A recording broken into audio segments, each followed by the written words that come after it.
আল্লাহর এই ফেরেশতা সিংহা হাতে নিয়ে মুখের কাছে নিয়ে আল্লাহর আরশে মুআল্লার দিকে তাকায় থাকে।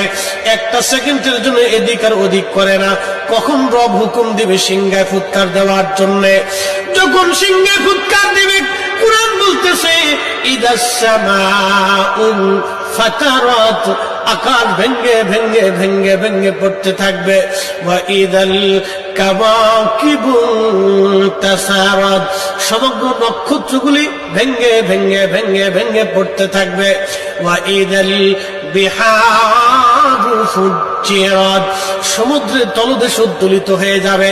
সমগ্র পানিগুলি পৃথিবীর উপরে আছাড় মারবে, আর ধুয়ে পাইলে সব পৃথিবীবাসীকে নিয়ে যাওয়া হবে।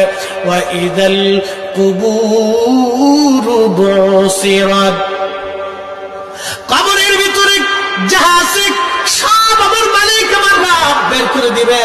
কবর থেকে মানুষ বের হইয়া সেই দিন হাসরের ময়দানের দিকে দৌড়াইতে থাকবে, সবাই উলঙ্গ থাকবে। কিন্তু আমার নবীকে আল্লাহ ৭০,০০০ ফেরেশতা বেষ্টন করাইয়া জান্নাতের পোশাক পরাইয়া মহাসম্মানে ফেরেশতারা মিছিল দিয়ে দিয়া আমার নবীকে হাসরের ময়দানে মাকামে মাহমুদে বসাবে। একবার জোরে বলা যাবে কি আল্লাহু আকবার। বাজান মুসলমান, খুব মনোযোগ দেন। হযরত ইউনূস আলাইহিস সালামের কথা বলছিলাম। মাছের পেটের ভিতরে ইউনূস, চিন্তা করলেন মরে গেলাম না বেঁচে আছি, লাড়াচাড়া দিয়ে দেখলেন না বেঁচে আছি। দাঁড়াই গেলেন খোদার পয়গম্বর, দাঁড়াই দিয়ে সেজদার মধ্যে পড়ে গেলেন।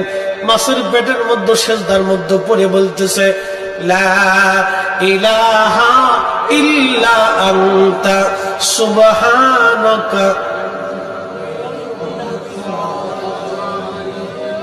বিপদের দোয়া, কঠিন মুসিবতের মধ্যে যদি পড়ে যান তাহলে খতম ইউনূস এই দোয়াটা খতম দিতে থাকবেন। আল্লাহ যখন ইউনূস আলাইহিস সালাম এই জিকির শুরু করলেন, ইউনূসের এই জিকির আর ওই মাছের পেটের মধ্যে রইল না, এই জিকিরটা চলে গেল আরশে মুআল্লাতে। সুবহানাল্লাহ বলা যাবে। আরশে মুআল্লার পাশে এই জিকিরগুলি চারপাশ দিয়ে ঘুরতেছে।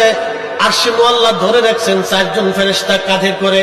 এই ৪ জন ফেরেশতা আল্লাহকে ডাক দেবে, বলে রব, আপনার বান্দা ইউনূস তিনি জীবনে ভালো অবস্থায় থাকার সময় আপনার জিকির করেছে, আজকে সে মাছের পেটের ভিতরে পড়ে গভীর সমুদ্রের মধ্যে আপনার জিকির করতেছে। আল্লাহ ইউনূসের জিকিরের আওয়াজ আরশে মুআল্লার চারপাশ দিয়ে ঘুরতেছে। আল্লাহ আপনি আপনার ইউনূসে মাফ করে দেন।